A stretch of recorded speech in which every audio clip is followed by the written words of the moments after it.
Hello दोस्तों, आज की इस वीडियो में आप सभी का स्वागत है। आज हम आपके अध्याय आनुवंशिकता एवं जैव विकास का भाग 3 पढ़ने जा रहे हैं। इससे पिछली वीडियो में हमने लक्षणों की अभिव्यक्ति कैसे होती है इस बारे में चर्चा करी थी और हमने लिंग निर्धारण की प्रक्रिया को समझा था। आज की इस वीडियो में हम कुछ विषय बिंदुओं पर चर्चा करेंगे जो कि है विकास और जाति उद्भव। तो चलिए शुरू करते हैं। अब दोस्तों, जैसे कि हमने अपनी पिछली कुछ वीडियोस में बात की थी कि जनन की प्रक्रिया के दौरान एक मूल घटना होती है जो कि है डीएनए की प्रतिकृति को बनाना। और ये डीएनए की प्रतिकृति जनक डीएनए के एकदम समरूप नहीं होती है और इस कारण विभिन्नताएं उत्पन्न होती हैं और ये विभिन्नताएं विकास का कारण बनती हैं। तो आइए इस विकास को जान लेते हैं कि ये होता क्या है। विकास, जिसको हम अंग्रेजी में एवोल्यूशन कहते हैं, जैविक आबादी के आनुवंशिक लक्षणों के पीढ़ी दर पीढ़ी परिवर्तन को कहते हैं। आइए दोस्तों, अब विकास को एक दृष्टांत की मदद से समझते हैं। तो इसमें हम दो परिस्थितियों को देखेंगे। पहली परिस्थिति है ये वाली। मान लेते हैं कि ये एक हरी भरी जगह है जहां पर हरी घास, पेड़ पौधे और पत्तियां हैं और इस जगह लाल बीटल्स रहते हैं और यहाँ पर इन्हीं के साथ साथ कुछ कौवे भी हैं जो कि इन बीटल्स को खाते हैं। तो होता क्या है कि ये लाल बीटल्स लैंगिक जनन द्वारा जनन करते हैं। इस कारण इनमें कुछ विभिन्नताएं आ जाती है और इन विभिन्नताओं की वजह से एक नए हरे रंग की बीटल का उद्भव होता है। अब ये हरे बीटल्स हरे पर्यावरण में कौवों को दिखती नहीं है, जिस कारण कौवे इन्हें खा नहीं पाते हैं और वे लगातार लाल बीटल्स को खाते रहते हैं, जिससे कि इस समष्टि में हरे बीटल्स की संख्या बढ़ने लगती है और लाल बीटल्स बचते ही नहीं हैं। तो इस परिस्थिति में बीटल्स ने अपनी उत्तरजीविता के लिए विकास किया।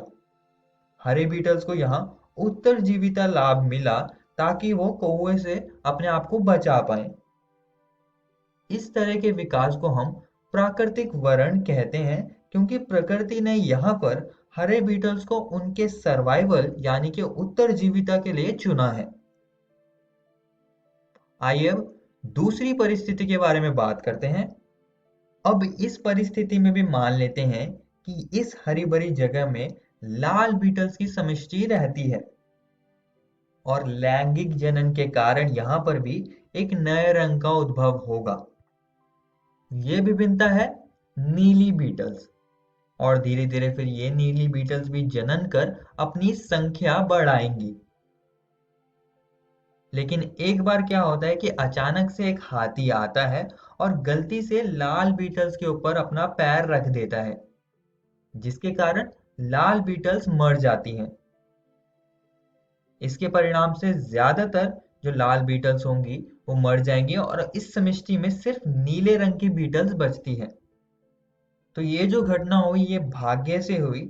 तो ये उदाहरण है आनुवंशिक विचलन का, जिन्हें हम अंग्रेजी में जेनेटिक ड्रिफ्ट कहते हैं और इसके बारे में आप आगे आने वाली कक्षाओं में पढ़ेंगे। तो हम यहाँ पर कह सकते हैं कि जनसंख्या में दुर्लभ भिन्नता समय के साथ एक सामान्य लक्षण बन गई। दूसरे शब्दों में वंशागत लक्षण की पीढ़ियों में आवृत्ति में परिवर्तन आए क्योंकि जीन ही लक्षणों का नियंत्रण करते हैं। अतः हम कह सकते हैं कि किसी समष्टि में कुछ जीन की आवृत्ति पीढ़ियों में बदल जाती है। यह जैव विकास की परिकल्पना का सार है।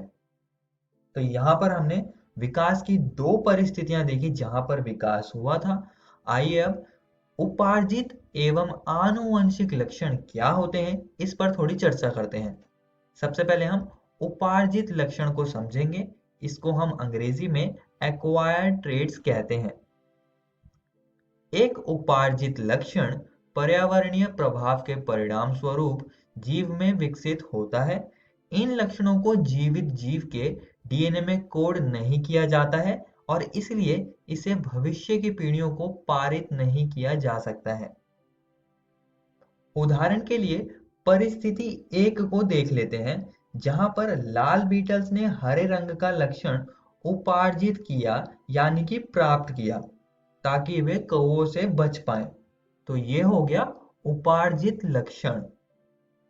अब हम आनुवंशिक लक्षण को समझेंगे। इसको हम अंग्रेजी में इनहेरिटेड ट्रेड्स कहते हैं। ये वे लक्षण हैं जो माता पिता से संतानों को विरासत में मिले हैं। बाल, त्वचा, आंखों का रंग, शरीर का प्रकार, ऊंचाई और कुछ रोगों के लिए संवेदनशीलता मनुष्यों में विरासत में मिले लक्षणों के कुछ उदाहरण हैं। किसी व्यक्ति के विरासत वाले लक्षण उनके जीन द्वारा निर्धारित किए जाते हैं।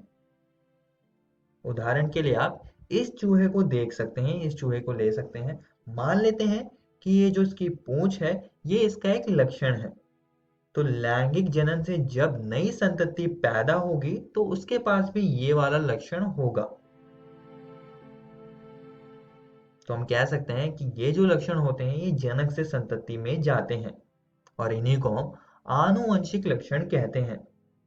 यही चीज हम मानवों में भी होती है, जैसे कि त्वचा का रंग, बाल का रंग इत्यादि। ये सब हमें माता पिता से प्राप्त होता है। आइए दोस्तों अब आगे बढ़ते हैं और जाति उद्भव, जिसे हम प्रजातिकरण यानी कि स्पीशिएशन कहते हैं, इसको हम समझ लेते हैं। प्रजातिकरण एक विकासवादी प्रक्रिया है जिसके द्वारा नई प्रजातियां उत्पन्न होती हैं। अब दोस्तों अभी तक हमने सिर्फ सूक्ष्म विकास के बारे में पढ़ा है, जिसमें कि जितने भी परिवर्तन होते हैं वो बहुत ही छोटे होते हैं, लेकिन वो महत्वपूर्ण होते हैं अगर हम विकास की नजर से देखें। अब ये जो परिवर्तन होते हैं ये जीवों में कुछ नए लक्षण ला देते हैं, लेकिन इस बात से हमें यह नहीं पता चलता कि प्रजातियों का उद्भव आखिरकार कैसे होता है, नई प्रजातियां अस्तित्व में आती कैसे हैं। तो आइए अब इसको समझते हैं। मान लेते हैं कि ये एक जंगल है। इस तरफ हरे बीटल्स रहते हैं और यहाँ पर लाल बीटल्स रहते हैं और ये दोनों बीटल्स की समष्टि किसी वजह से, जैसे कि आप यहाँ पर देख सकते हैं, नदी की वजह से पूरी तरह अलग अलग हो जाती हैं, जिस कारण से ये दोनों समष्टियां आपस में जनन नहीं कर पाती। जब ऐसी स्थिति उत्पन्न हो जाती है तब हम इन्हें दो स्वतंत्र स्पीशीज कहेंगे। आइए अब इसमें हम कुछ और परिस्थितियां देख लेते हैं। हम मान लेते हैं कि ये जो हरी बीटल है ये किसी कारण या किसी वजह से लाल बीटल्स वाली समष्टि तक पहुंच जाती है। इस कारण जीन प्रवाह होगा जिसमें कि एक समष्टि से दूसरी समष्टि में आनुवंशिक विविधता पहुंचती है, क्योंकि ये हरी बीटल्स दूसरी तरफ जाके लाल बीटल्स के साथ जनन करेगी, इसलिए आनुवंशिक विविधता तो पहुंचेगी ही। लेकिन इस प्रकार का जीन प्रवाह उन समष्टियों में होता रहता है जो आंशिक रूप से अलग अलग हैं, परंतु पूर्ण रूपेण अलग नहीं हुई है। तो ये दोनों समष्टियां अनुकूल होनी चाहिए जनन के लिए। इन सभी के साथ साथ कुछ और चीजें हैं, जैसे कि आनुवंशिक विचलन, जिसमें कि अलील आवृत्तियों का भाग्य से बदलना है, और प्राकृतिक वर्ण, जिसमें कि जीवित प्राणी संसाधनों पर प्रतिस्पर्धा करते हैं और दिए गए वातावरण में सबसे उपयुक्त होगा वो ज्यादा अच्छे से सरवाइव कर पाएगा। तो इन सब कुछ बातों की वजह से नई प्रजातियों का उद्भव होता है, स्पीशिएशन हो पाता है। और भी कई कारण हैं जिससे कि नई स्पीशीज बन सकती है, जैसे कि ये हरी और लाल बीटल आपस में अनुकूल हैं, इसलिए ये आपस में जनन कर सकती हैं, क्योंकि इनमें सूक्ष्म विकास हुआ है जो कि ज्यादा बड़े बदलाव नहीं है। लेकिन अगर ज्यादा परिवर्तन होते हैं, उदाहरण के लिए अगर आनुवंशिक स्तर पर ज्यादा परिवर्तन होते हैं जिसके कारण इन दोनों की जनन कोशिकाएं आपस में संलयन नहीं कर पाती है या हरे बीटल्स सिर्फ हरे बीटल्स के साथ ही जनन करने लगते हैं, तो ये लाल बीटल्स के साथ जनन नहीं करेंगे और फिर ये दोनों पूरी तरह से अलग अलग समष्टियां स्पीशीज में बदल जाएंगी और एक नई स्पीशीज बन जाएंगी। आज के इस वीडियो में हमने विकास के बारे में जाना कि विकास होता क्या है और साथ ही में हमने जाति उद्भव को भी समझा।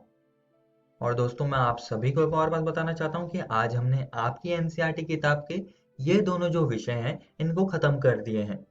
आप इनको जरूर घर से किताब से पढ़कर आइएगा। अगली वीडियो में हम कुछ और विषय बिंदुओं पर चर्चा करेंगे, जैसे कि विकास एवं वर्गीकरण के बारे में हम पढ़ेंगे। धन्यवाद।